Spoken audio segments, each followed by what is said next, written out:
Salut les gens, j'espère que vous allez bien. Alors vous savez, quand des fois j'ai un peu la flemme, etc., je fais des vidéos en allant au boulot pour faire des petites reviews, des choses comme ça. Je viens de terminer la série Dai, Dragon Quest, la quête de Dai pour être très précis, qui est un remake de la quête de Dai qui était sortie dans les années 90, que j'avais bien suivi à l'époque. Je suis désolé si ça bouge et tout, bref. Alors, je viens juste de finir là ce matin, avant d'aller au boulot, en prenant mon café, etc. Je me suis dit, bon, bah, je vais vous en faire une review à chaud de ce que j'en ai pensé, etc. Vous savez de base que je suis pas fan des remakes et tout, mais là, vous allez voir que c'est quand même assez intéressant. J'ai pas suivi à l'époque du Club Dorothée, j'ai pas suivi énormément de dessins animés de bout en bout. Parce que des fois, j'attendais tellement que Dragon Ball que je me suis dit, bon allez, en attendant je regarde des épisodes par-ci par-là, j'imagine que ça a dû déjà vous le faire. Moi ça a été mon cas, notamment avec les Chevaliers du Zodiac. J'ai mis que longtemps à vraiment revoir les Chevaliers du Zodiac du début à la fin. C'était le cas de Ranma 1,5. Même, la vérité, même quand il passait Sailor Moon, je laissais l'épisode tourner, je m'en foutais un peu, quand il y avait un peu de baston j'étais content. Mais voilà. Mais en gros, il n'y a pas beaucoup de dessins animés. Sauf un, enfin pas un, mais il y en a peut-être eu d'autres aussi, je ne vais pas dire des petits, il faudrait que je m'en rappelle, mais un en particulier, c'était Fly. Ça s'appelait Fly. Il avait traduit en français par Fly. Vous connaissiez nos chers traducteurs. Enfin, c'est même pas les traducteurs eux-mêmes. Enfin bon, qui remixaient tous les blazes et tout. Donc Dai était devenu Fly, qui est tiré de la saga des Dragon Quest. C'est un peu comme si Final Fantasy faisait des dessins animés. Dragon Quest, en fait, ça a donné naissance à plusieurs dessins animés. Il n'y en a pas eu qu'un seul. Je crois qu'il y en a eu au moins minimum deux quêtes différentes. C'est normal, c'est des univers qui sont très riches et tout, donc franchement moi j'adore. En plus j'adore les jeux, franchement ils sont excellents, hein. Même les versions récentes elles sont très bien. Et le 3 remake est vraiment un excellent jeu, même si moi je suis toujours bloqué sur ma version 16 bits qui est déjà un remake de la version 8 bits parce que j'adore le pixel art et tout. Bref, ça c'est un autre sujet. Alors la quête de Dai, à l'époque j'avais regardé dans les années 90 comme ça, je me suis dit bon on va voir et tout. Et il y avait tous les éléments que j'aimais dans les RPG, forcément, qui se retrouvaient dans un dessin animé. Donc je me suis dit, franchement, ça mérite que je regarde. Et puis j'ai regardé le premier épisode, le deuxième, le troisième, etc. Et puis j'ai trouvé ça excessivement stylé. J'aimais beaucoup le design du héros, ça me rappelait Dragon Ball, ça me rappelait Gohan petit. Et dans ma tête, c'était presque comme si c'était un spin-off, vous voyez, j'arrivais pas à me sortir ça de la tête. Puis il y avait des méchants bien balèze et tout, Adlar et tout ça. Franchement, rien à dire. Donc j'ai regardé ça. Et puis j'aimais bien les voix françaises, la voix d'Adlar et tout. J'aimais bien. Et c'était surtout les musiques. Oh là là, les musiques. Qui sont des musiques tirées du jeu. Tirées du jeu. C'était complètement génial d'avoir mis ça dans le dessin animé. Vraiment, c'était incroyable. Et j'adorais la quête de Dai. C'était vraiment excellent. Vraiment excellent. J'ai passé un super moment. Et je me suis laissé happer. Du coup, j'ai regardé tous les épisodes sans véritablement m'en rendre compte. Là où Dragon Ball, fallait que ma mère elle l'enregistre tous les mercredis et tout absolument, sinon je pétais un plomb. La quête de Dai, c'est moi qui tombais dessus et qui le regardais. Et je me suis retrouvé à regarder tous les épisodes. Et pour ceux qui savent, dans les années 90, malheureusement, ça arrivait parfois que les dessins animés s'arrêtaient. Alors là, ça s'était complètement, et je connais pas la raison, c'était complètement arrêté même au Japon. C'est-à-dire que ça s'arrête pas au milieu, mais j'irais au premier tiers du dessin animé, de l'œuvre terminé, ça s'arrête net, comme ça. En plus, à un moment crucial, je m'en rappelle très bien. Alors, je vais pas trop vous spoiler, mais je vous spoil un peu quand même. D'accord, c'est le moment où le héros retrouve son père. Donc c'est un petit spoil. C'est pas le spoil du siècle, vous inquiétez pas. Je vais essayer de pas vous spoiler pour ceux qui n'ont pas vu l'œuvre. Et si vraiment vous voulez absolument rien entendre de l'œuvre avant de l'avoir vu, ça fait quand même, je crois qu'il est sorti en 2020 le remake. Donc allez le voir et puis vous revenez écouter cette vidéo. Mais je vais faire attention de pas trop spoil. Donc en tout cas voilà, à l'époque, donc là c'est dans les années 90, Dai, Fly, Dai, vous l'appelez comme vous voulez, il retrouve son père et là ça s'arrêtait là. Et j'étais deg. Putain, mais c'est le moment le plus intéressant et tout. Et ça s'arrêtait là. Frustration absolue. Et c'est même pas qu'il n'y a pas eu de traduction, c'est que au Japon ça s'est arrêté. J'étais vraiment j'étais dégoûté, je me rappelle, ça m'avait touché de ouf parce que je suivais cette œuvre assidûment quoi. Suite à ça, j'ai fait l'une des choses que je faisais jamais. J'ai jamais, je vous le dis, moi j'ai jamais, je suis pas comme les une petite balle perdue pour les pro-boines. Je suis pas comme les pro-boines qui s'inventent des vies. et qui disent oui, nous, quand on était petit, on lisait le manga. Tu mens. Si tu es un mec des années 90 comme moi, tu ne lisais pas le manga Dragon Ball, tu le regardais à la télé. Ça, c'est du mensonge. Après, tu fais le sachant le lecteur de manga, tu l'as fait bien plus tard et tu le sais aussi bien que moi. Ne fais pas style que tu as connu Dragon Ball avec les mangas. Ça, tu mens. Sauf si tu es un petit jeune et à la limite, pourquoi pas. Mais à l'époque des années 90, on lisait pas les mangas, ou très peu. On lisait, mais Dragon Ball, il passait à la télé, on le regardait à la télé, point barre. Donc, tout ça pour vous dire quoi l'œuvre, comme elle est tirée du manga à la base, moi, je me suis dit, mais j'ai tellement envie de savoir ce qui se passe que je veux savoir ce qui se passe, quoi. Qu'est-ce qui se passe? Donc, j'ai écumé à l'époque je sais pas, c'était les Extrapol, les Fnac, les trucs comme ça et tout. Et puis, je lisais. J'allais me poser, puis je lisais les mangas, je les avais pas achetés. Hein. Je me mettais dans les rayons et puis je potassais tout ça. Et j'ai lu toute l'œuvre jusqu'à là. Et j'ai tellement été happé, je me suis dit, mais qu'est-ce que c'est que ces dingueries dans le manga qui se passent qu'on verra jamais. J'étais dégoûté, mais j'étais tellement hypé de savoir ce qui allait se passer que j'ai lu tout le manga en entier et j'étais hyper heureux. Alors, je me rappelle qu'il y a quelques temps, j'ai voulu me reprendre les mangas. Je crois qu'ils sont genre introuvables. Et parce qu'en fait, j'avais trop envie de lire la suite. Je crois que c'était petit 1 introuvable. Et je voulais les avoir chez moi, quoi. Et petit 2, c'est même pas lire la suite, parce que lire la suite, je l'avais déjà fait à l'époque. Mais c'était introuvable et c'était hors de prix quand tu tombais dessus. Donc j'ai laissé tomber. Et j'ai mon pote Soso, si tu regardes la vidéo, petite dédicace à toi, qui a beaucoup insisté, qui regarde tous les mangas, lui regarde tous les animés et tout. Il faut que tu regardes, J'ai mis beaucoup de temps, mais ça y est, j'ai fini ce matin. Je suis content, j'ai terminé enfin le remake de la quête de Dai. Parce que ça m'a permis de voir en animé, je préfère largement les animés que les mangas, je dis ça comme ça. Ça m'a permis de finaliser ça en animé. Alors, première chose, les dessins, j'étais super fan des dessins parce que en 2D, c'est du 2D, comment dire, habituel, conventionnel. Vous voyez ce que je veux dire? C'est de la belle 2D comme j'aime. C'est très très beau.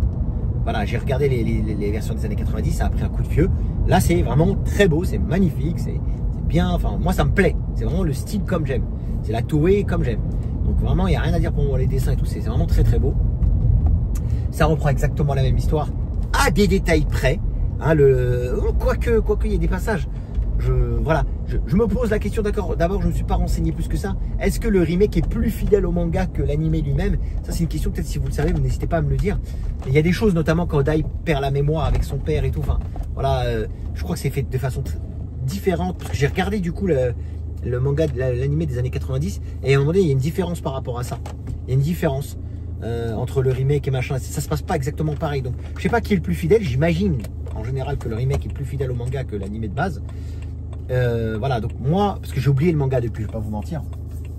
Moi, en tout cas, personnellement, j'ai beaucoup aimé cet animé, ce remake, vraiment magnifique.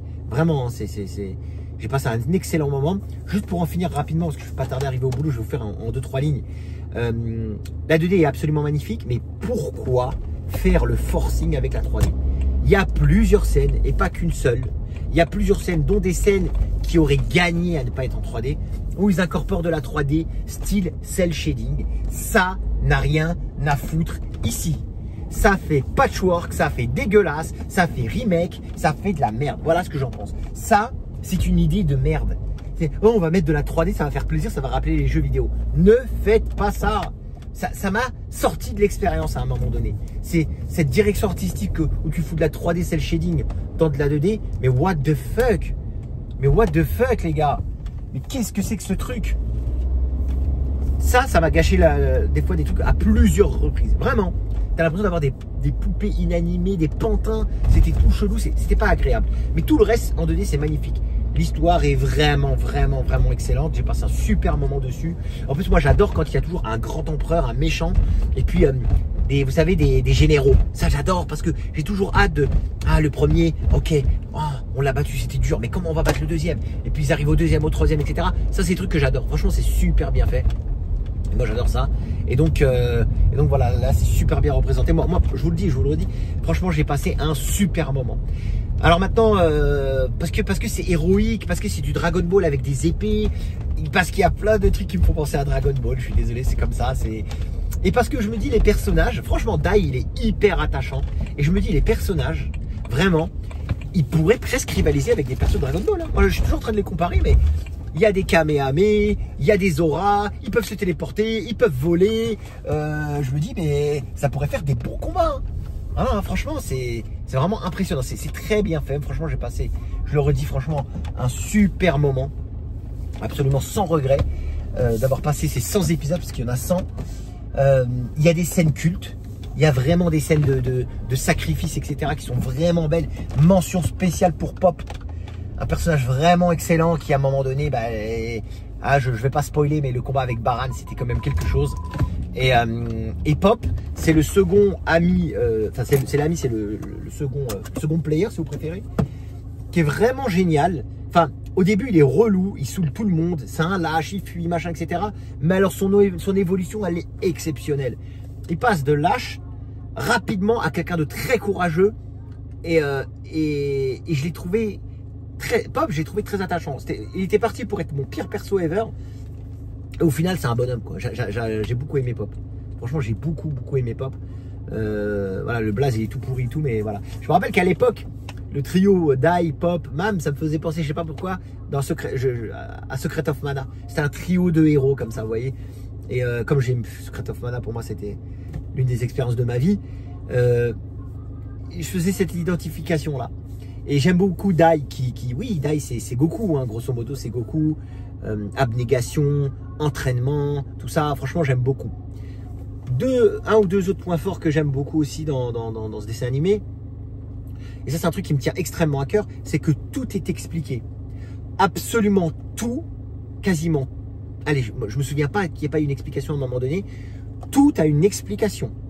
S'il y a un personnage qui survit alors qu'il était censé mourir, il y a une explication. S'il y a une technique qui sort de derrière les fagots, il y a une explication. S'il y a... Vous comprenez ce que je veux dire?